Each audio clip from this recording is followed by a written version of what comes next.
Let's go, let's go, let's go. Echo, echo, Echo, echo, echo. echo, echo. Oh, we'll always go on and make sure live and in charge. I There see we we're live. Yeah, we are. Hey, Steve. Great day. Greatest of days, Gail Zintek. I trust you're feeling absolutely amazing on this Thursday thunderous day. I am feeling amazing on this Thursday. Could be a little thunder outside too. You never know. Well, it sounds like you're echoing my sentiments there. We've got a great topic today. Mm-hmm. And this Mhm. is something that I truly feel, I know we've discussed this previously, that so many people can take away from. And I really believe that people work really well with acronyms because they can remember them, they can apply them to whatever is applicable in their life.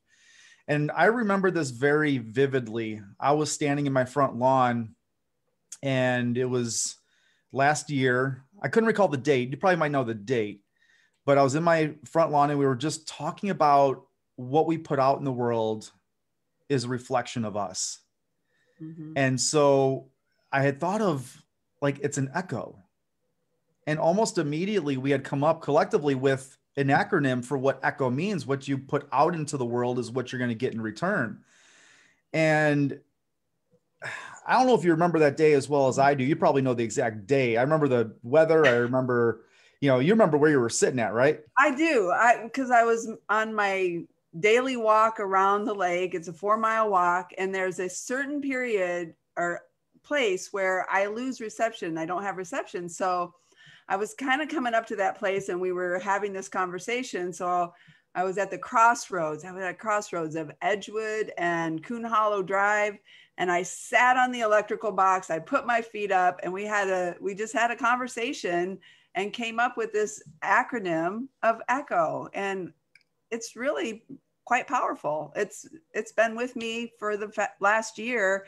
And each time, like, even today, when I was thinking of coming on here on the podcast and having this conversation, it just came to me that your echo is your identity. And so I pondered that. I do my best thinking in the shower. So I pondered that as I was like, what could that really mean? And, I kind of shared with you at the logical level, because you teach the logical level in our transformation method course. And for I've been through it a few times. So every time I go through that, I go a little deeper, peel back a little more layers. And it really resonated with me today about this. So bonus question, what was the exact date we had this conversation? I don't know, but I know how I can find out, because I made on that day, I made a meme for that. All I have to do is go back and look at the day I made that, and I'll let you know. I'm curious. I'm going to put that in the show notes. I'll put that in there once you find it as I dissertate our conversation here. And, so we thought about like, all right, what does echo represent? And we came up with 4 words that were going to be synonymous to how we receive progress and results in our life. And so echo, E.C.H.O. E stood for environment. Okay. So the environment that we choose to surround ourselves with, and I think we'll probably go through each one of these in a little more detail, but they're pretty self-explanatory. C was consistency. The H was going to be habits. And then the O was simply going to be ownership. So think about that just for a minute. Like, take a step back, look at this in your own life. Look at the environment that you surround yourself with most of the time. They say that, you can't have a positive life when you're surrounded in around negative people, right? So the environment's going to be the catalyst to how you're going to think, what your beliefs are, what reinforces your beliefs, the stories that you have been holding on to or trying to recreate. And, you've heard me say about habits, but it applies very well to environment. Show me your environment and I'll predict your future. So it is all progressive. And there's one thing that we have taken a great appreciation and advantage of over the last 18 months. And I say that because we just went through a pandemic. We went through a COVID-19 crisis, if you will. And there's one thing that many people were struggling with, and it was being home, being quarantined, and losing environment. Where I feel we strengthen that environment, because when you were forced to go into social distancing, we chose to become greater connected through virtual platforms and through doing things like E.C.H.O and creating groups where we could coach ourselves up and be the best versions of ourselves, really from the inside out. Like, that's the whole identity piece. Like, identity is everything. Our identity is our destiny. And that's something that, we talk to talk through on a weekly basis.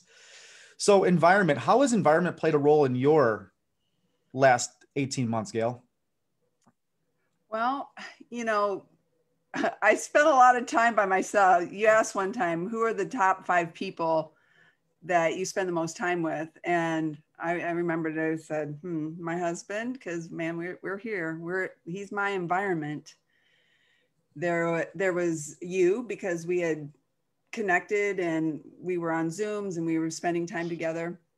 There was my daughter, Andrea, and myself. I'm like, is it okay that I'm spending a lot of time with myself? And that was in my environment. I've been altering my environment. I've been altering myself over the last 18 months, going through a transformation.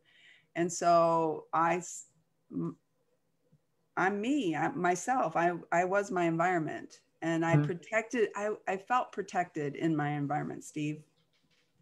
Awesome. And you just mentioned, like, who are the top 5 people that you spend the most time with? And, you become like the top 5 people that you spend your most time with. And to a certain degree, I agree with that. But I also say that it's the people that you observe the most. It's not enough to be just in the proximity of folks that have more of what you desire to have. You really need to be observant and almost a student to what they are doing and what their characteristics are in their own life and what their traits are and their ways of being. And once you understand that, that's a big shift for people. It's not just the environment that you're in or who you choose to. Just because you plug into, let's say, a Facebook group, it doesn't mean that your identity is going to make an automatic shift. No, you have to be very present in what you're doing and allow that to become part of who you choose to be. Right. Right. So yeah, the environment game is certainly interesting. We should have a conversation in the future. We'll schedule it where we go through the environment exercise and we go through the people we spend our time with. We go through the goals that you have that are most important to you, and the there's one more that it's sort of escaping me, but it allows us to align with who we're surrounding ourselves with, that they really are complementary to what we truly want as objective goals and desires in our life. It's our characteristics. Yeah, our characteristics. Yeah, characteristics. Yeah, I knew it was going to come to me. Just popped in there. Yeah. So that's environment. And that's, again, self-explanatory. Observe and take an inventory of the people that you surround yourself with. And that's going to affect what comes back to you in echoing. And then consistency. Consistency is probably the simplest process that one could follow through with, but they don't, because they don't have the belief that whatever's on the other side of that consistency is what is going to align with what their subconscious identity or self-image is. And people don't realize that identity is self-image. And once you start understanding that, you can start being more introspective to making that change or elevate or expand or evolve, rather, to who is of better alignment to your identity, right? Steve, do you think that in respects to consistency, or maybe this would even be habits, that people try to do too much?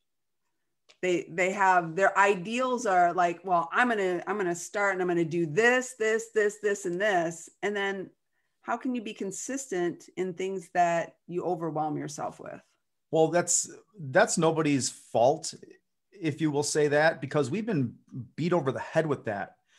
over, trainers and coaches and, programs and seminars. Like there's a 12-step program that you have to follow in order to accomplish XYZ. And it really just comes down to do less better, do less consistently. What you do every day matters more than what you do every so often. So if you were just to select one thing, and one thing that sort of paralyzes people in the process of growing and evolving is, well, I'm just not confident. Well, confidence is an inside game. It starts with what we choose to do or who we choose to be. And once we make that decision, make a real decision, and you just do that one small promise to yourself, that one thing, I call it a power promise. And you do that day one. And let's say if it's going to be in your health or fitness, let's say it's just walking a half mile. Well, certainly, Steve, I can do a half mile. Okay, you can do a half mile, but can you do it the second day? Mm-hmm. And then can you do it the third day? And can you do it the fourth day and the fifth day? And where people fail is that they do it for the first day, the second day, and then the third day, fourth day, they're like, well, there's other priorities that come up. So if you have a challenge in doing the small things, then of course you won't be able to do the big things. So it's the consistency, and that's where repetition comes in. Repetition, repetition, repetition through the consistency of that. Repetition is the mother of all learning. It is. I mean, that's not even from a standpoint of being a great student. That's from a neurological standpoint, that the more you do something repetitively, the more it becomes ingrained, and thus it becomes subconscious to us. We can create new grooves in our brain that will create that habit. And it's no coincidence that habit's going to be part of the E.C.H.O, because once we have the habits in place, and again, show me your habits, I'll predict your future. And then they're like, well, how do I change a habit? It's so hard to change. Well, if you say so, because they're trying to overwhelm themselves by changing all these things. And what if it would just start with one? Like, you're one small decision away from unlocking the quality of your life. I believe that. I've seen it happen. We're experiencing it to this day. It's just one small change. Because when you say you're going to do something and you do it, no matter how small it is, you are training yourself that you believe in yourself. When you say you're going to do something and you don't do it, you're training yourself that you can't even believe in your own word. Think about that. So that's why it's so prevalent. Consistency is part of that, because what you give out there as far as consistency, you get back in reinforcing a new habit. So I love it. I think it's such a great place to think. And speaking of habit, the first word that came to mind when I was thinking about this and what I wanted to discuss, and I don't do much preparation for these conversations. We just go with whatever we feel is prevalent and what's on our minds and what's on our heart. But the word come thought. Think about the thoughts that you think habitually. And your thoughts are the driver. Like, they steer your ship to the emotions that you're gonna feel. So if you don't enjoy the quality of your emotions day in, day out, or minute by minute, hour by hour, then simply change the quality of your thoughts. And that's also habitual. It's like the patterns of focus, right? We talk about the patterns of focus. There's 3 questions that I encourage people to ask themselves when they're trying to recreate repetition in their thought patterns. I'll just talk about one because it's going to make the most sense here. But are you focused on what's missing in your life more often than not? Or are you focused on what you're grateful for? Wow. And the emotions, just think about the emotions in that question. Yep. Because if you're thinking about what's missing, what are the emotions around that? Negative, frustrated, shameful, guilty, whatever. It's those emotions, or what you're grateful for in life. You can't have an attitude when you're sending out gratitude. That's just something that came to me a few years ago. And when you're focused on the things that you're grateful for, those are the emotions: joy, fulfillment, happiness, peace, calm. And so, yes, what are you focused on? Ask yourself that question. And so, Steve, how can people quickly change their thoughts? To change the quality of your thoughts, you simply change the quality of the questions that you ask and answer yourself on a day-to-day basis. So here's another thing that people probably don't even realize, but your subconscious is the prover. And most people probably haven't heard it that way before. But if you believe that you are fat, overweight, unhealthy, your mind will go to work to prove that you're right. So if you're asking yourself the quality of questions of, why is it so hard to get healthy? Do I even deserve to be fit? Well, exercise, that's not for me. Why would I even consider that? But instead, you make a decision and say, exercise could be fun. Exercise is an opportunity. Exercise is what is a choice. I get to move my body. So it's the quality of the questions that we ask ourselves. And that could be, again, a whole other conversation that I would love to delve into. But think about the thoughts for a second. Like, thoughts are like magnets. What are you attracting based on the thoughts you're having? And that really essentially is quintessential to the ownership. What ownership are you taking to what you're putting out there in your thoughts and your beliefs and your stories? So it's very interesting that it's so individualized as well.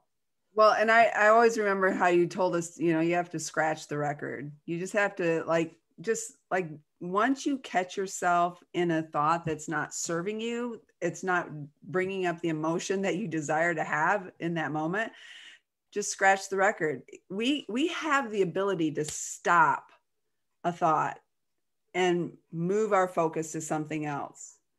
It's intentional and it takes practice. I mean, I practice it every day of my life because I still have thoughts that come in, stories that come in and flood in and that aren't serving me. And I'm training myself to turn that around and take ownership of who I desire to be and what I want my identity to look like and what I want my environment to be. So, like, ownership to me is like putting the stake in the ground. Like, I am going to be healthy.